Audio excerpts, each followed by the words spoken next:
네, 먼저 뭐, SID의 10주년 진심으로 축하드립니다. 그동안 SID가 여러 가지 그 프로그램 구성이나 진행 방식 뭐 이런 면에서 파격적인 시도들도 좀 하고 선도적인 역할들을 했다고 생각됩니다. 그리고 그 이후에 국내 여러 가지 이 학술 행사에서도 그런 부분들의 자극을 받아서 긍정적인 영향을 많이 미쳤다고 생각합니다.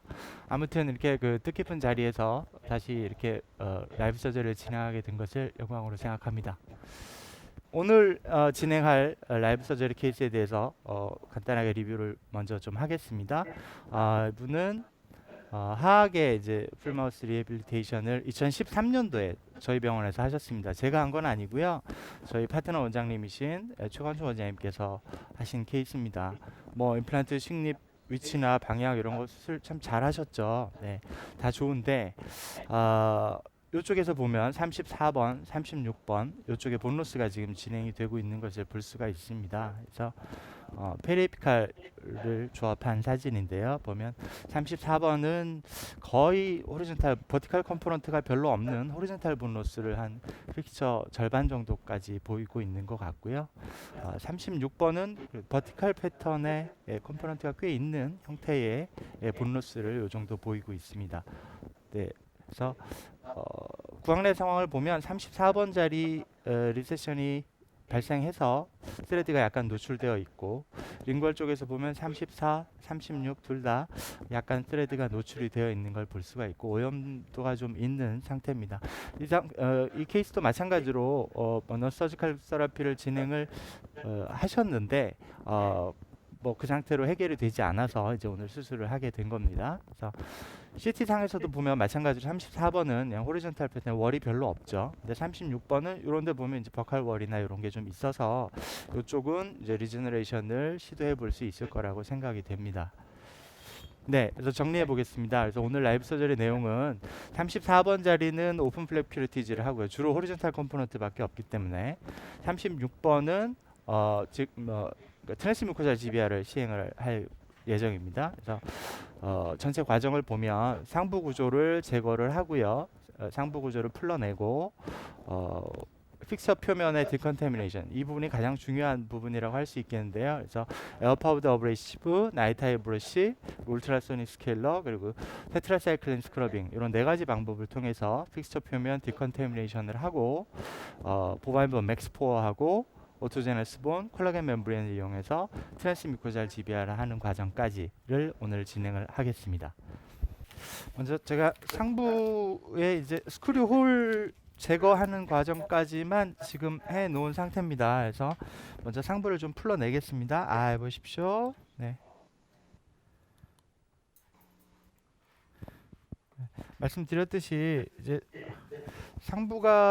상부 구조가 있는 상태와 없는 상태는 그 표면 디컨테미네이션 하는 과정에 있어서의 그 접근성이나 시야 확보 이런 측면에서 어, 굉장한 차이를 보이기 때문에 가급적이면 상부를 제거하고 진행하는 게 훨씬 더 유리할 거라고 생각이 됩니다. 그래서 어떠한 경우에 있어서도 그 임플란트에 있어서 리트레버빌리티를 부여하는 것은 여러 가지로 장기적으로 유지 관리하는 데 있어서 큰 의미를 갖는 것 같습니다.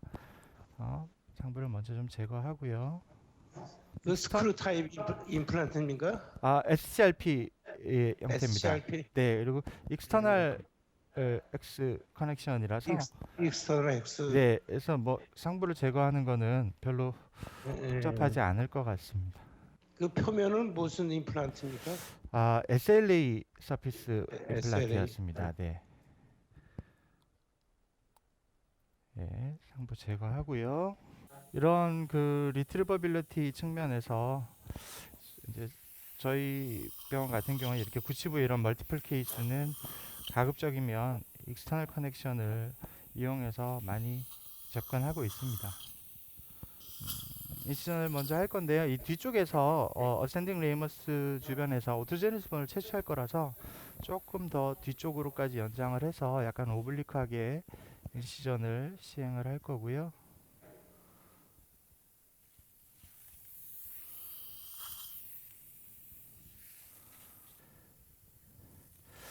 매지알 쪽에도 뮤코진 지발 정선 많이 넘어가지 않는 정도로 버티컬 엔시전을 주겠습니다.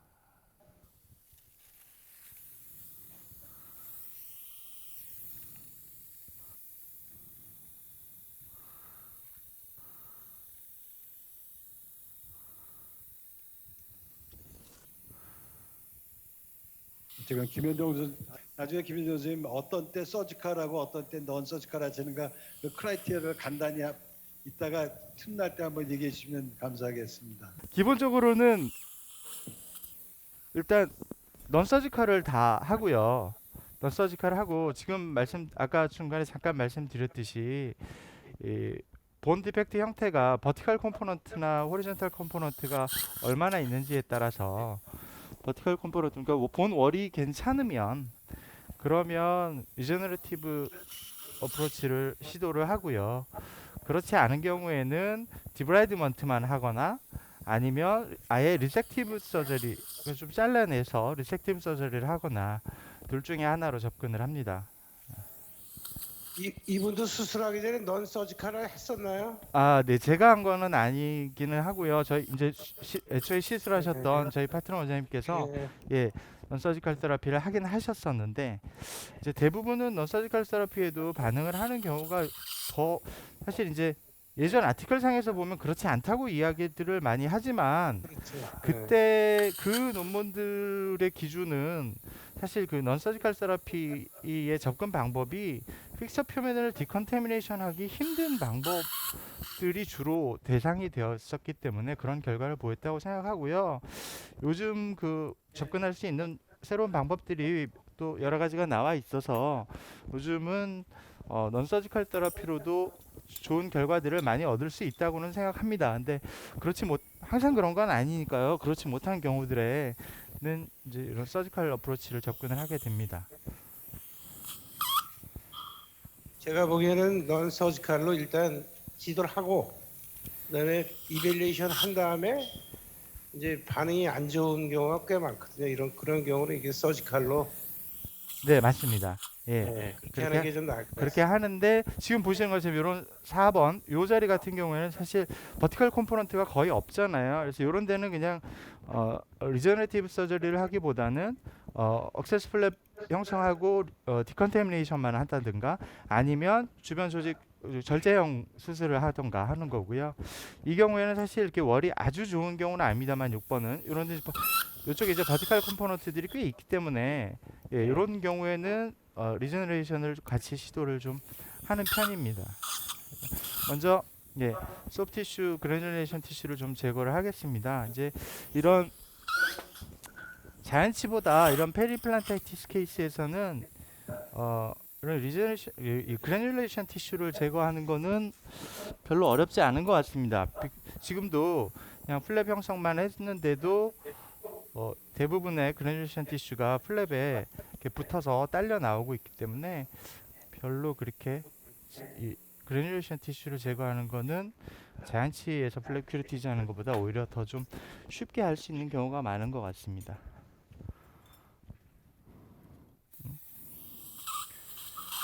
링걸 쪽 월이 좀 별로 좋지는 않네요. 네.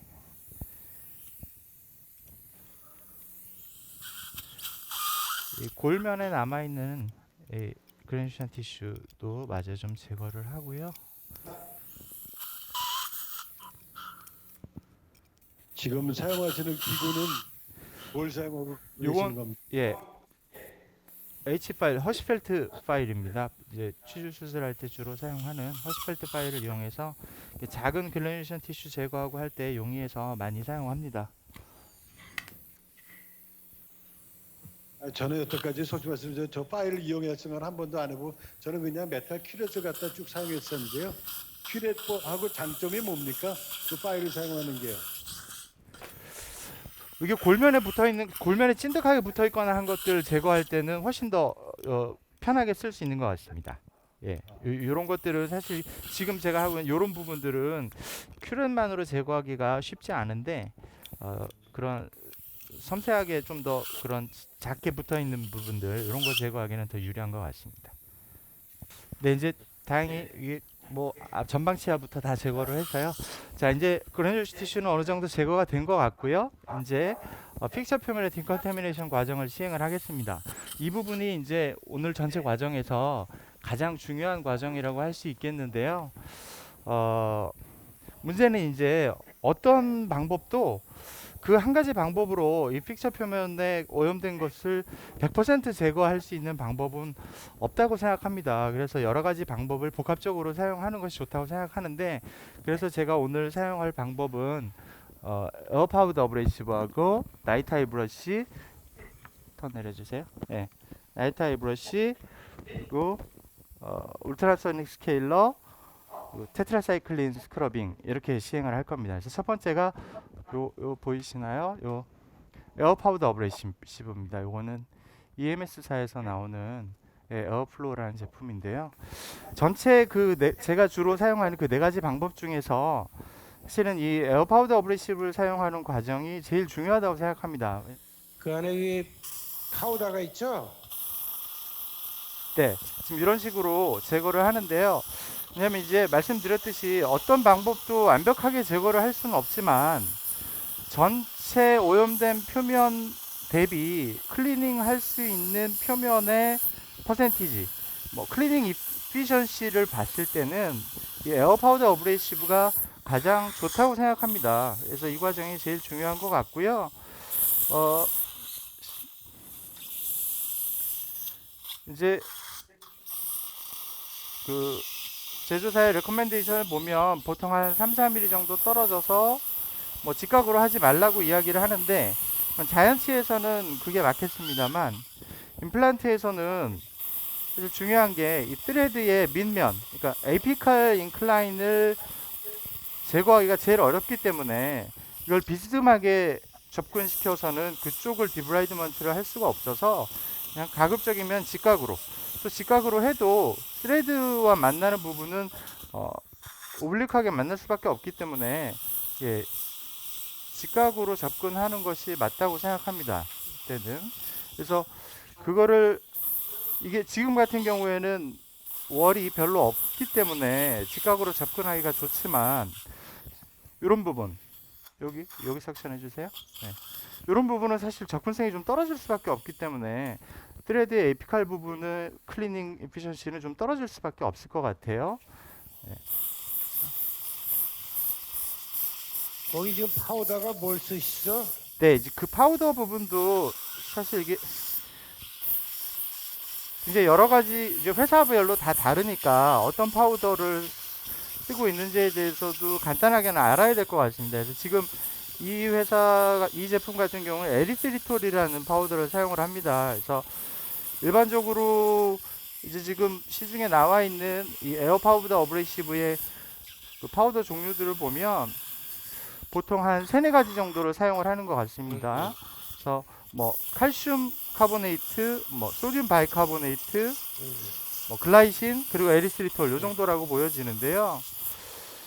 칼슘 카보네이트 같은 경우에는 글쎄요, 제 기준에는 칼슘 카보네이트는 굉장히 뭐 헤비 스테인을 제거하고 하는 데 있어서도 용이하고 한 장점은 있습니다만 너무 연마력이 강해서 에나멜 표면에도 오랫동안 적용을 시키면 에나멜 표면도 러프니스를 유발해서 칼슘 카보네이트를 사용하는 건 좀 조심스럽다고 생각되고요. 또 칼슘 카보네이트 같은 경우에는 솔루블 하지가 않습니다. 솔루빌리티가 없어서 이런 오픈 플랩 하는 데 있어서 사용하면 픽처 표면에도 남고 서지컬 필드에 그 잔사들이 남아서 이런 경우에도 사용하기가 어렵고, 그래서 칼슘 카보네이트는 조금 조심스럽다고 생각되고요. 제일 많이 사용하는 게 이제 소듐 바이카보네이트 종류인데, 소듐 바이카보네이트는 주로 수프라 클리닝용으로 사용을 하죠. 그래서 수프라 클리닝용도 에나멜 층에는 괜찮지만 덴틴이나 시멘툼 층에는 위해할 수가 있기 때문에 그런 쪽은 좀 조심해서 사용을 해야 되고요.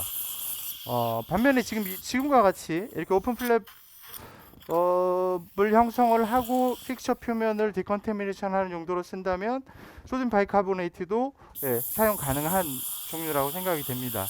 그래서 이제 그러다 보니까 많은 회사에서 수프라 진지발 클리닝하고 이제 서브 진지발 클리닝을 이제 파우더 타입을 달리해서 서브 진지발 클리닝에는 뭐 글라이신 파우더를 사용을 하기도 하는데 일반적으로 이제 글라이신 파우더는 서브 진지발 클리닝에 사용은 할 수 있지만 클리닝 이피션시 측면에서 보면 이 지금 요 에리스리톨 파우더가 좀 더 좀 유리하다고 합니다.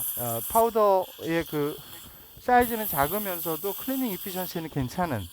제가 이 환자 입장에서 이게 제 입안에 당해봤을 때의 느낌은 소듐 바이카보네이트보다 훨씬 더 부드러운 느낌이었고요. 소듐 바이카보네이트나 글라이신 그리고 지금 이 에리스리톨 이건 전부 다 솔루빌리티가 좋아서 이 랩넌트 때문에 걱정할 일은 별로 없는 것 같습니다. 소디움 바이카보네이트도 그 랩넌트가 표면에 좀 남아있지 그런 논문도 있는데. 근데 이제 네 그게 보면 소듐 바이카보네이트는 솔루빌리티로 봐서는 그게 이제 인비트로 스터디로 알고 있습니다. 인비트로 상에서 보면 티타늄 디스크에다가 때려보면 표면에 좀 랩넌트가 남는다, 박혀있다 이런 게 있기는 있는데 그게 이제 이런 파우더 종류에 따라서 픽처 표면에 변화를 어떤 파우더가 더 많이 일으키고 어떤 파우더가 더 적게 일으키느냐 하는 측면으로 보면 소듐 바이카보네이트는 변화를 좀 일으키기는 하는 편입니다. 근데 이제 실제로 입안에서는 솔루빌리티 자체는 좋아서 문제가 되지는 않을 것 같고요. 이제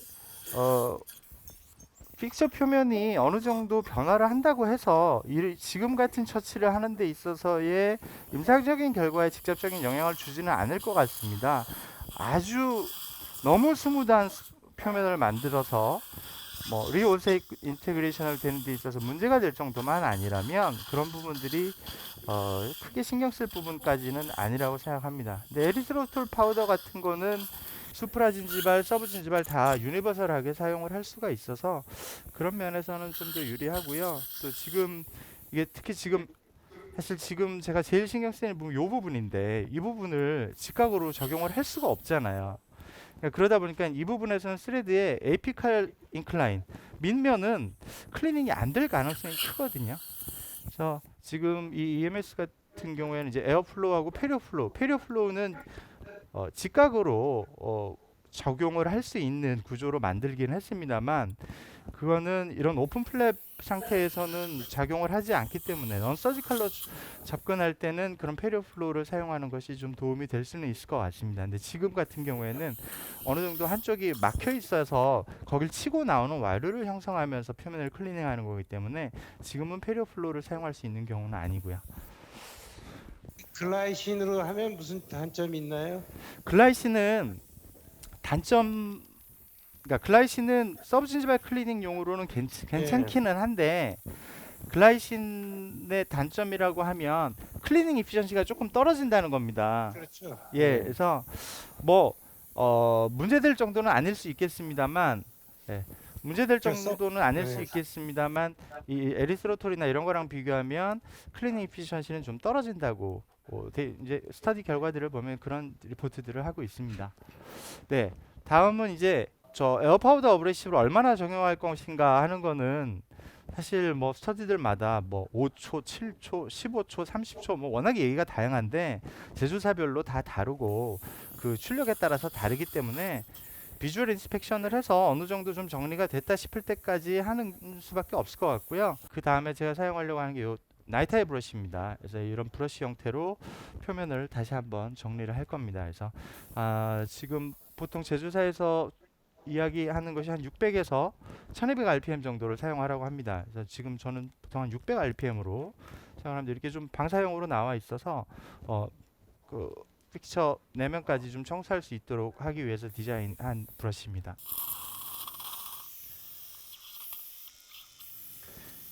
이게 재질이 이거는 이제 나이타이거든요. 근데 이제 티타늄 브러쉬도 있고 스테인리스 스틸 브러쉬도 있고 다 저도 좀 다 써보긴 했는데요. 임상적인 결과 자체는 크게 차이가 나는 정도는 아닌 것 같습니다. 근데 엄밀하게 따지면 이 나이타일을 쓰는 이유에 대해서 뭐 제조사 관계자나 이런 관련 자료들을 좀 찾아보면요, 일레스티서티를 늘리기 위해서 사용을 한다고 주장을 합니다. 그 이유가 너무 스티프하면, 말하자면 이제 스테인리스 스틸 브러쉬 같은 경우가 가장 스티프하고, 그 다음에 이제 티타늄 브러쉬, 이 나이타일 브러쉬가 가장 일레스티서티가 좋다고 물성을 이야기할 수 있을 것 같은데, 이 일레스티서티가 떨어지다 보면 너무 스티프한 걸 쓰면 표면의 변화가 너무 많다라는 이야기를 첫 번째로 하고 있고요. 근데 아까도 말씀드렸듯이 표면의 변화라는 게 뭐 스터디 데이터를 비교할 때는 의미가 있을지 모르겠지만, 아주 스무드한 서피스를 만들어서 리오세인테그레이션이 안 될 정도의 수준의 으로 가는 것만 아니라면 크게 문제되지는 않을 것 같거든요. 그보다는 그래도 의미를 갖는 거는, 너무 스티프하다 보면 이 3차원적인 구조를 가진 임플란트 표면에 스레드 하방이나 이런 부분들을 접근하기가 좀 어려워질 수 있을 것 같습니다. 그래서 그런 클리닝 이피션시로 봤을 때는 어느 정도 일레스티서티가 있는 브러쉬가 더 유리할 거라고 생각이 됩니다.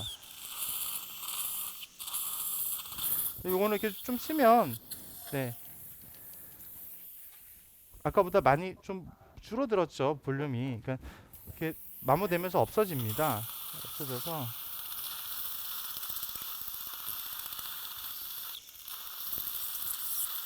그게 마모되는 게 아니라 꼬여서 작아지는 거 아닙니까? 마모도 많이 됩니다. 네, 그래서 예를 들어서 저 예전엔 요거를 이제 급해서 그냥 일반 저 유니체어의 컨트라앵글에다가 연결해가지고 써본 적이 있는데요. 이 감속 엔진에다 안 쓰고 그냥 일반 컨트라앵글에다가 써버리면 뭐 한 3, 4초면 후루룩 다 없어져 버립니다. 그래서 이리게이션도 충분히 해야 되고 RPM도 너무 많이, 그러니까 1200 넘지 않게 하라고 추천을 하고 있는 걸로 알고 있습니다.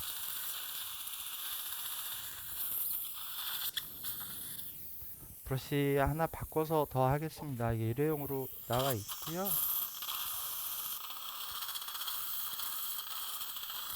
네, 여기까지 해서 브러쉬 사용하고요. 네. 네. 그 다음에 이제 울트라소닉 스케일러를 사용하려고 합니다. 이 울트라소닉 스케일러는 지금, 네, 이거는 팁이 좀 작은, 결국은 이제 접근성의 문제니까 팁이 조금 가는 게 좀 더 좋을 거는 같아요. 근데 울트라소닉 스케일러는 문제가, 아까 말씀드린 그런 그 클리닝 이피션시로 봐서는 이게 닿을 수 있는 면적이 너무 한정적이잖아요. 전체 표면에 뭐 반도 안 닿을 거라서 그렇긴 합니다만, 이 그 스레드의 에피칼 인클라인 쪽에 한 번 더 정리한다라는 느낌으로 사용을 합니다. 그래서 그러니까 아까 말씀드린 그 클리닝 이피션시로 봐서는, 그러니까 면적 제거할 수 있는 면적을 비교하는 클리닝 이피션시로 봐서는 제일 떨어질 거고요. 그런 어브레이시브 포텐시, 클리닝 하는 면적에 대해서 얼마나 잘 제거를 하느냐, 내지는 표면 변화가 얼마나 많냐로 따지면 이 울트라소닉 스케일러가 제일 많을 수밖에 없을 것 같습니다. 그래서 그냥 제가 혼자 나름 고민해서 지금 사용하고 있는 그 순서가, 지금 보면 에어파우더 어브레이시브 먼저 쓰고 나이타이 브러쉬 쓰고 지금 이 울트라소닉 스케일러 사용하는 거거든요. 클리닝 이피션시가 좋은 걸 먼저 쓰고, 그러니까 넓은 면적을 부드럽게 제거할 수 있는 것들을 먼저 쓰고, 그 다음에 포텐시가 높은 쪽으로 가는 순서가 맞지 않을까, 그냥 저 혼자 그려본 생각입니다. 뭐 어디서 뭐 스터디 결과가 나와 있거나 한 건 아니라서 저도 뭐 그게 맞다 틀리다를 말씀드릴 수 있는 내용은 아닙니다만, 그냥 처음부터 너무 급격한 표면 변화를 만들어 버리면 그 다음에는 클리닝 이피션시가 좋은 걸 써도 제거하지 못하는 부분들이 혹시 남지 않을까라는 생각 때문에 그렇게 사용을 하고 있습니다. 네, 김현석 그 순서와 관련해서 아까 저번 플랩 열었을 때 보니까는 일반적으로 저 페리 임플란티스가 있는 임플란트 표면이 아니라 저거 혹시 한번 그 전에 루트 플래닝 같이 한번 한 거 아닙니까? 네네, 스킬을. 넌서지컬 세라피를 했습니다. 예, 하기는 그러면은- 했는데 네, 예, 넌서지컬 했을 때 캐비트로 썼을 거 아니에요 이미. 네, 표면이 그렇게 아주 오염도가 심한 편은 아니었습니다. 그러니까 근데 넌서지컬 그때 세라피를 하긴 했었기 때문에. 근데 그래도 이제 이런 그 염증 진행 양상이 완전히 잡히질 않아서 네, 근데 김현석 선수께서 저 캐비트를 맨 마지막에 쓰신다는 게 네, 표면이 이제 SLA 표면이 이렇게 라프한 걸 갖다가 쭈그러뜨릴까봐 지금 캐비트로 맨 마지막에 쓰시는 거 아니에요? 그렇죠. 예, 너무 많이 처음부터 찌그러뜨려 놓고 그 다음에 에어파우더 어브레시브나 이런 걸 사용하면 그 다음 과정의 포텐시도 안 좋아지지 않을까라는 생각 때문에 네, 여러분들 무슨 말인지 아시겠죠? 저 SLA 서페이스가 너무 라프하니까는 캐비트로 먼저 이렇게 하고 나면 그 라프한 서페이스 마이크로 라프니스가 뭉개져 버려서 저런 파우더가 안 들어가지 않을까 해서 저 캐비트를 맨 나중에 쓰신대요. 근데 제가 물어보고 싶은 거는 이미 그 전에 캐비트를 넌서지컬 할 때 했으면은 좀 이렇게 뭉개질 건 다 뭉개졌을 아, 거라고 네, 네, 생각해요. 네, 그래서 그리고 네, 우리가 일반적으로 이걸 플랩을 열었을 때 지저분한 게 많잖아요. 네, 그러니까 아, 저는 개인적으로는 그냥 큐레스를 이렇게 대충 없애고 저는 먼저 캐비트를 먼저 쓰거든요.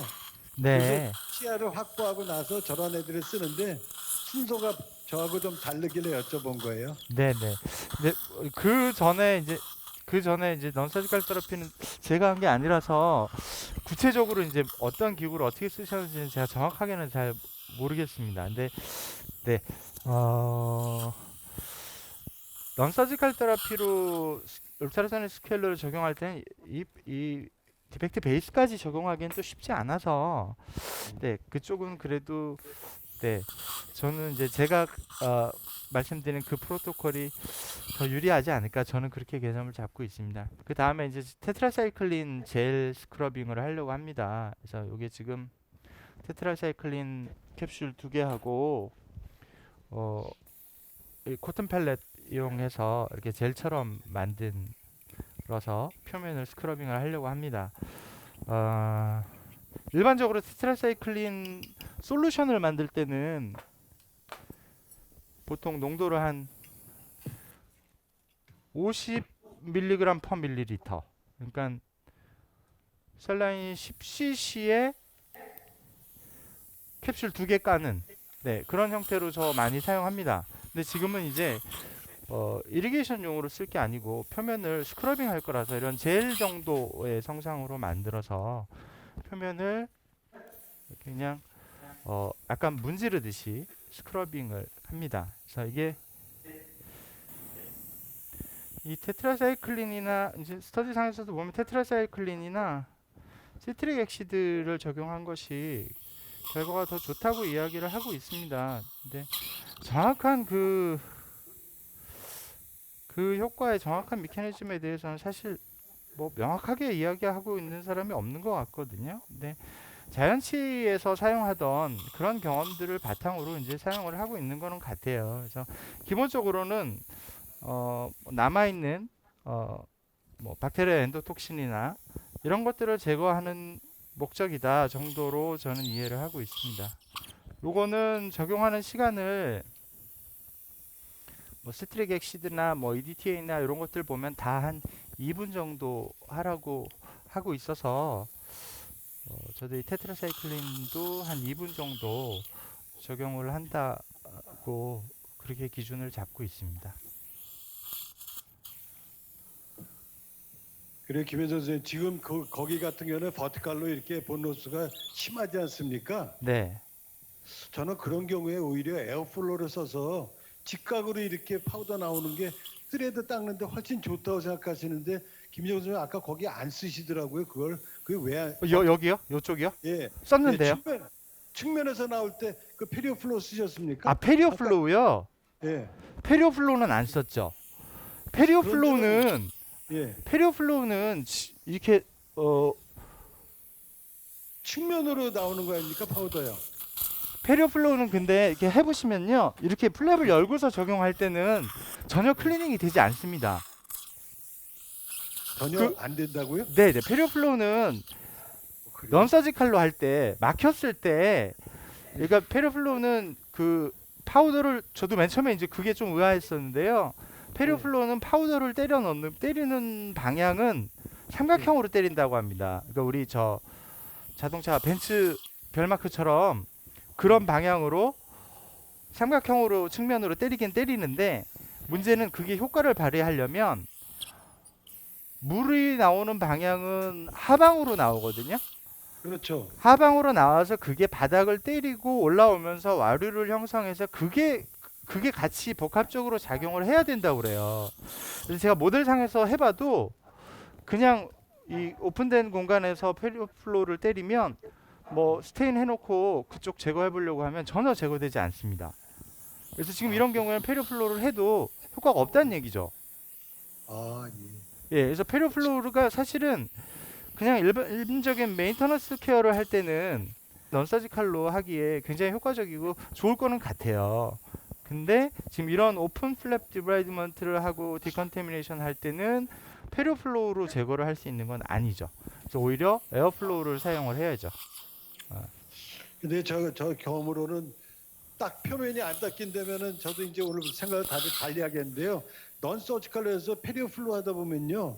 플랩이 열지 않으면 그게 플랩을 타고 들어가서 엠피제마 생기는 경우가 있거든요.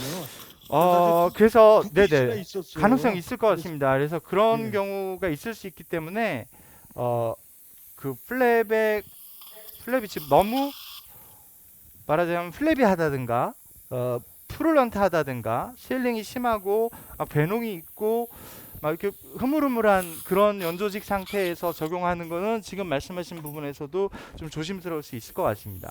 근데 그렇지 않은 정도 수준에서는 적용을 할 수 있을 것 같고요. 네, 지금 이제 요 테트라사이클린이, 이게 테트라사이클린 HCl이다 보니까 약간 이 산성 때문에 지금 보면 이렇게 플랩 색깔도 이렇게 변하고 해서 이리게이션을 충분히 해줘야 됩니다.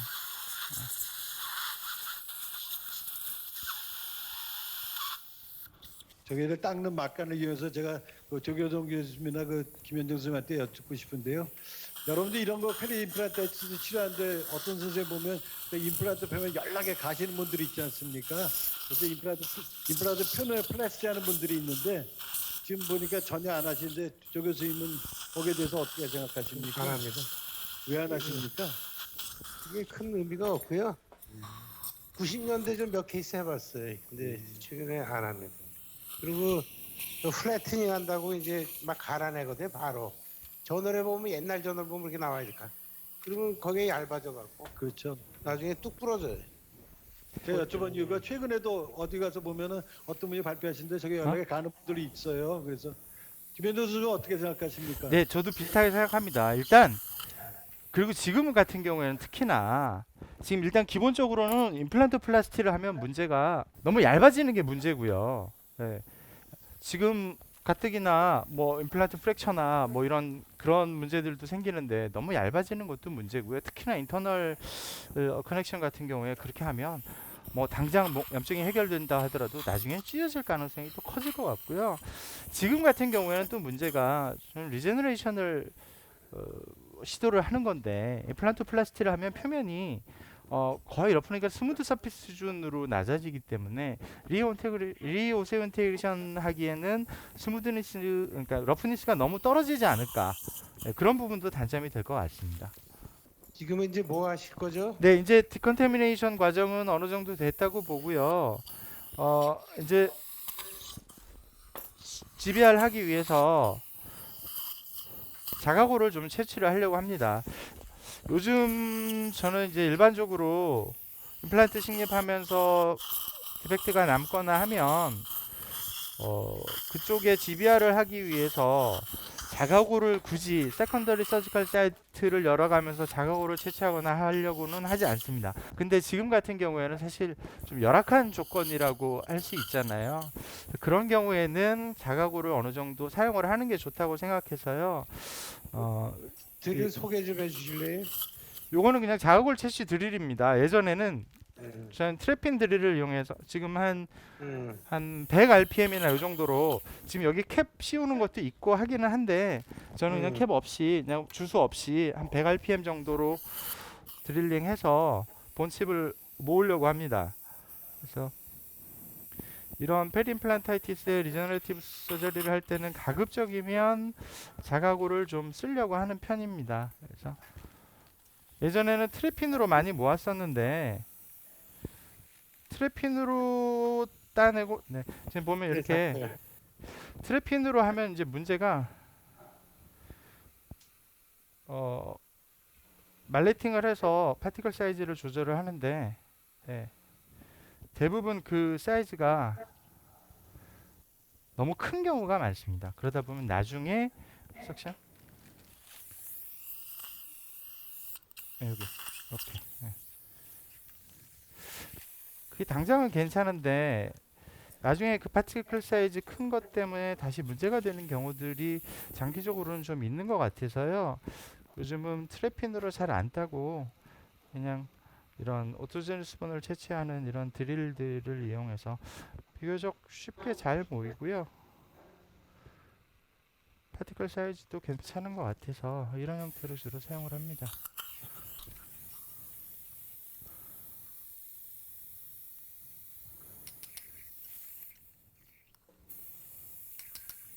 원래 드릴의 껍데기가 있죠? 네, 있습니다. 있는데 플라스틱. 예. 예, 그러니까 그 커버 같은 게 있어서 도망가지 않게 하는 게 있는데 저는 이제 그거 쓰면 오히려 더 답답해서 잘 안 보이고 답답해 그냥 보통 예. 주소 안 하고 이렇게 저는 더 많이 사용합니다. 저 드릴이 본 컬렉터인가 그거 아닌가요? 정확한 드릴 이름이 네, 맞네요. 네, 본 네, 컬렉터네요. 지금 주수 전혀 안 하고 하시는 건가요? 네, 네. 한 100 RPM 정도 되는 것 같습니다.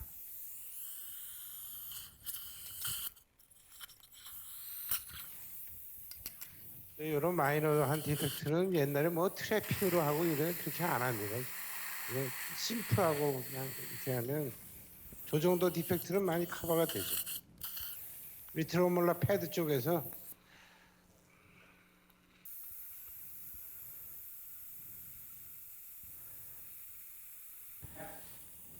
네.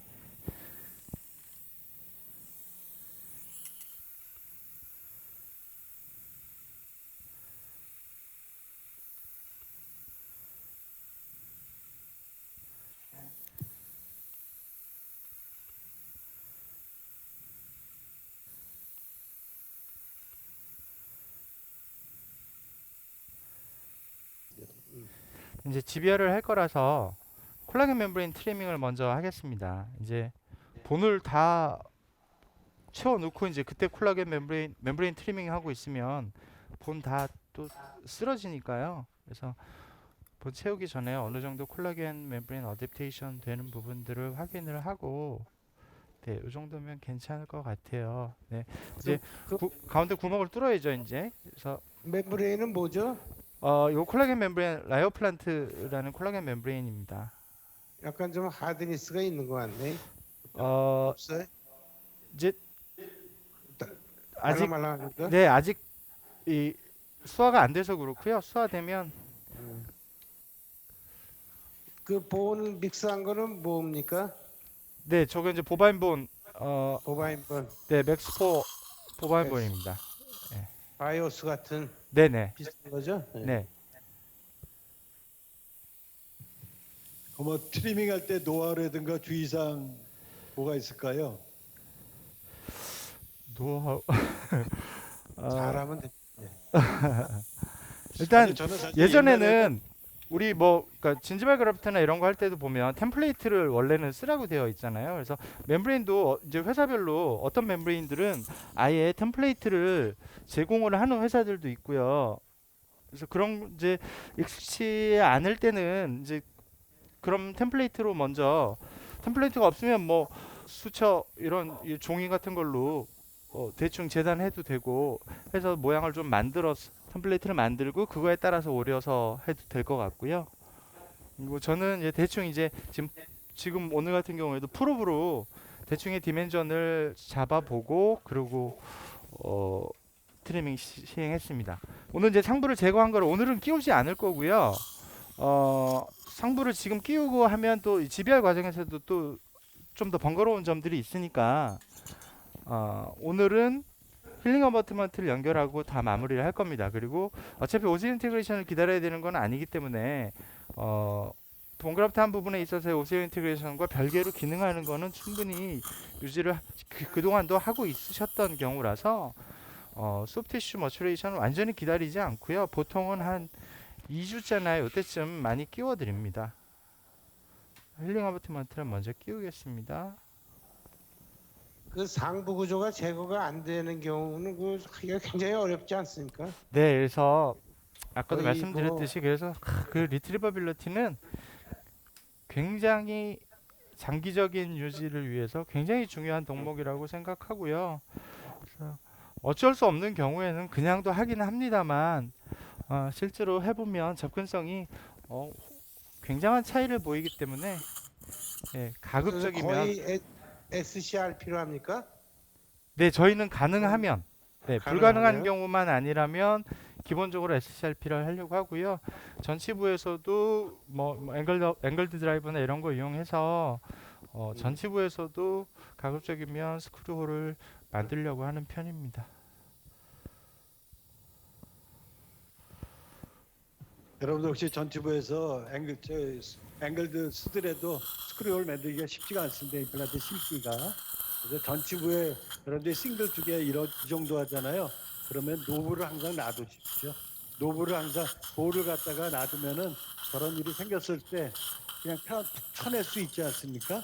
그래서 그건 전치부도 가능한 스크류 만들려고 그래요. 근데 그렇게 못하는 경우 있으면은 저는 이제 볼을 꼭 달아둬가지고 혹시 저런 거에 페리 임플란트 했을 때 대비합니다.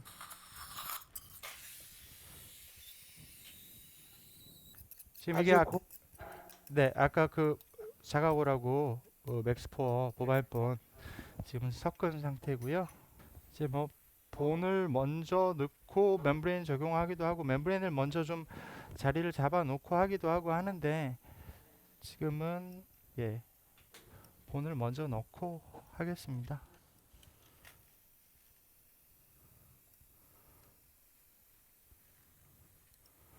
이게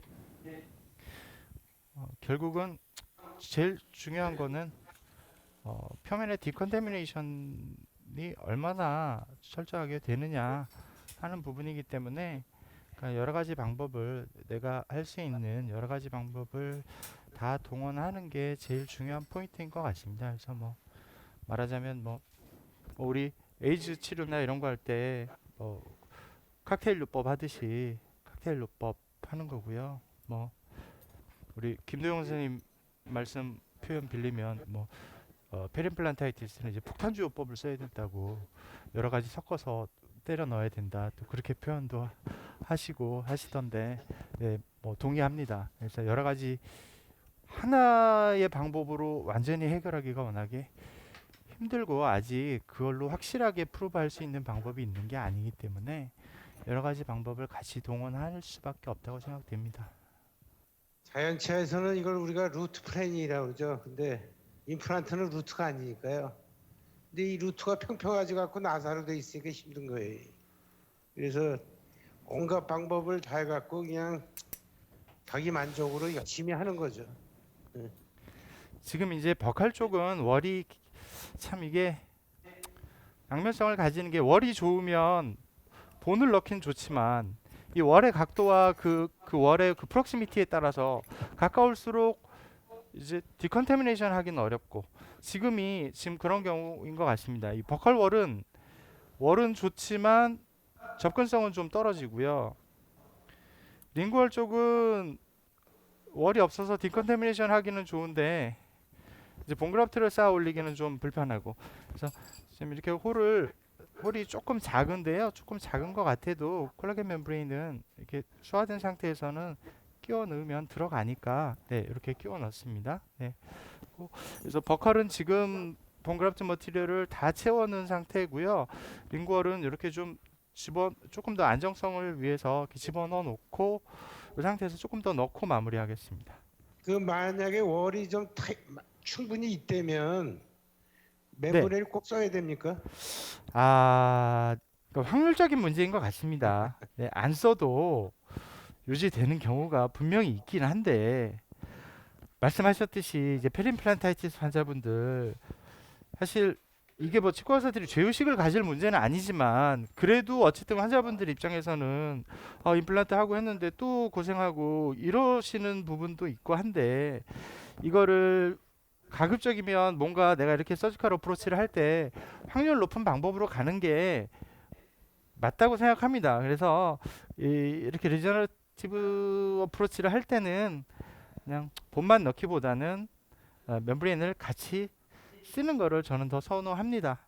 그다음에 디컨타미네이션에 이제 저널 보면 레이저 같은 게 많이 나오잖아요. 네, 네, 네. 예, 레이저 사용에 대해서 혹시, 왜냐면 여기 원장님들 중에 레이저 갖고 계신 분들이 좀 있을 것 같아요. 네, 이게 저는 그건 어떻게 생각하세요? 레이저는 어떻게 보면 모르겠는데 제가 이제 그쪽에서 약간 선입견이나 이제 편협한 시각을 가지고 있는지는 모르겠습니다만, 레이저는 그러니까 급성 증상을 좀 가라앉히고 디스인펙션 하는 데 있어서는 좀 도움이 될지 모르지만, 표면의 디컨테미네이션이라는 측면에서 보면 레이저로 장기적인 안정성을 얻을 수 있는 수준의 디컨테미네이션을 확보하기는 굉장히 어렵다고 저는 생각합니다. 그래서 그거는 네, 저는 별로 사용 안 하고 있습니다. 별로가 아니라 예. 저도 같은 생각인데 조금 더 저널에 이게 자꾸 나오니까. 네, 이제 스쳐하고 마무리하겠습니다. 네. 지금 네, 보시면 이렇게 콜라겐 멤브레인 안쪽까지 이렇게 지금 덮어 놓은 상태고요. 거기 지금 4번은 리섹티브 서저리가 되는 건가요? 4번은 엄밀하게 따지면 리섹티브도 아니고 이거 연소율 잘라는 것도 없고요. 그냥 그냥 예, 오픈 디브라이드먼트만 한 거죠. 네. 오픈 억세스 해갖고. 네, 억세스 플랩 형성하고 디브라이드먼트만 한 겁니다. 여기는 그러니까 리제너레이션을 시도하기에는 월이 안 좋고, 잘라내기에는 뭐 주변 그 뮤코진 지발 정션이나 이런 위치로 봤을 때도 막 왕창 잘라내기에는 좀 이렇게 여유 있는 편이 아니라서 그냥 요 정도로 해서 인플라메이션 컨트롤만 될 수 있으면 좋겠다 정도로 기대를 하고 리섹티브 진행합니다. 서저리로 표현하기엔 좀 그렇죠. 네, 오픈 억세스 서저리, 예? 네, 그렇게 네. 얘기하. 그게 맞을 것 그다음에 같습니다. 네. 뒤에 거는 네. 트랜스 뮤코잘 GBR인가 이것도? 그렇죠. 결국은 이것도 트랜스뮤코잘 GBR이죠. 네. 그러면 이제 뼈를 놓잖아요. 그러면 이제 사실 정확한 리제너레이션이라는 거는 그 임플란트 표면하고 본 그라프트한 거하고 다시 오시오 인테그레이션이 돼야 되잖아요. 그렇죠. 네. 그걸 리오시오 인테그레이션이라고 그러는데, 이제 책이나 저널에 보면 이제 SLA 이것은 다 랍설페이스니까 동물 실험하면 뼈가 다시 붙는다 이런 조직 섹션에 보면 그런 건 많이 나오잖아요. 네네. 근데 이게 이제 사람이란 말이에요. 네. 네, 그리고 사람을 이걸 진짜 리오시오 인테그레이션이 됐는지 안 됐는지 하려면 바이옵시를 해야 되거든. 그렇죠. 네.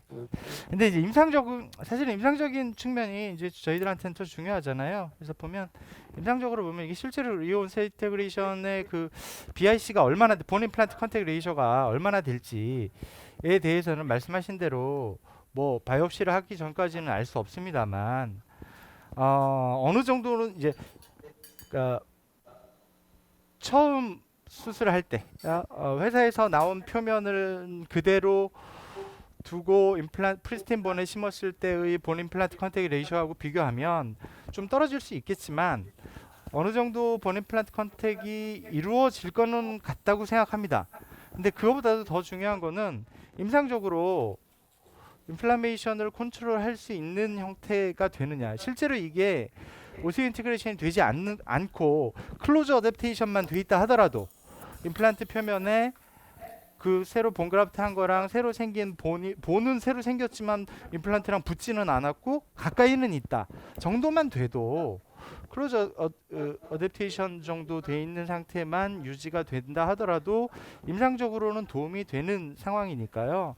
네, 충분히 의미가 있다고 생각합니다. 그래서 지금같이 이제 페리임플란타이티스가 그 앞에 것도 있고 뒤에 것도 있는데 우리가 지금 본 그래프트 한 거는 버티컬 파켓이 있는 그 파켓이 있는 거기만 하지 않았습니까? 네네. 근데 맨 앞에 같은 경우에 좀 버티컬로 쭉 내려갔단 말이에요. 네. 근데 아까도 말씀하셨지만 뭔가 페리임플란테스 해줄 때 뭔가 성의를 있게 좀 다 해주고 싶어. 그런데 지금 그런 경우에 저는 보면 되게 저희 경험에 보면은 지금 그런 애들은 호라이트하게 내려간 애들은 그 버칼의 플랩도 아주 얇고 심지어는 이게 케라틴 존이 없는 애들도 있고 무버블한 애들이 많아서 저는 그냥 성의를 뵈려고 거기다가 그냥 CT 그래프트 좀 껴놓으면 조직이 안정되면은 혹시 그 호라이트하게 내려간 애들도 좀 괜찮지, 좀 더 오래 버티지 않을까 하는 생각을 해서 CT 그래프트를 종종 고려하거든요.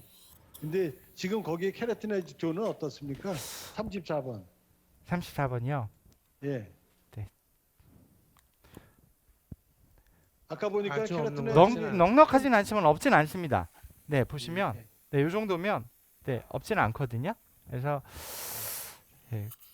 혹시 저런 거 할 때 그 그래프트가 안 되는 경우에 혹시 그 CT 그래프트를 하시는 경우도 가끔 있습니까? CT 그래프트는 아니고 저는 이제 프리즌지발 그래프트를 하는 경우는 있었습니다. 그러니까 아, 말씀하신 대로 어태진지바, 케라틴아진지바, 어태진지바가 없고 베스티블 뎁스가 얕은 경우 어태진지바보다도 사실 더 큰 의미를 갖는 건 베스티블라 뎁스라고 생각하거든요. 그래서 베스티블라 뎁스가 어느 정도 유지가 되면 그냥 가는데 베스티블라 뎁스가 별로 없는 경우에는 베스티블라 뎁스를 확보하기 위해서 그때는 커넥티브 티슈보다는 프리즌지발 그래프트가 더 유리하니까 그런 경우에 프리즌지발 그래프트를 하는 경우는 있습니다. 예, 거의 다 마무리가. 분명히 동물 실험에서는 SLA 표면 리오시온이 이럴 가능성이 있다고 돼 있는데요. 휴먼 스타디에서는 이제 그 말 표현을 조심하면 본필이라고 이렇게 엑스레이 찍으면 보는 차 있지만 과연 붙은 건지 약간 거기 레저를 살 때 리가멘트처럼 그렇게도 보이고 그렇지만 임상적으로는 어느 정도 적응할 만하고 사실 어떻게 보면 치주 조직 재생보다 임플란트 쪽 재생이 더 심플할 수도 있습니다. 치주 조직은 리가멘트도 다시 생겨야죠. 시멘tum도 돼야죠. 이거는 그냥 본만 생기면 되거든. 그래서 실제로 이런 종류의 수술들을 해보면 대부분은 그래도 안정적이신 경우가 많은데 100%는 아닙니다. 그래서 뭐 다시 또 그렇지, 조금 그렇죠. 진행이 되시는 분도 있고 모르겠습니다. 이제 그 차이가 어디에서 오는지 왜 비슷한 프로토콜을 해도 어떤 경우에는 본필도 잘 생기고 잘 유지가 되는데 어떤 경우에는 또 인플라메이션이 생길까 정확하게 그걸 이제 예측하기는 좀 힘들겠습니다만 어쨌든 뭔가 그 디컨태미네이션 과정에서의 문제나 이런 부분들이 제일 크게 작용을 하지 않을까라고 생각을 해서 임상적으로 그 대세를 좌우할 큰 변화가 아니더라도 조금씩 더 유리한 방법들의 조합을 찾아가는 것이 의미가 있을 거라고 생각합니다.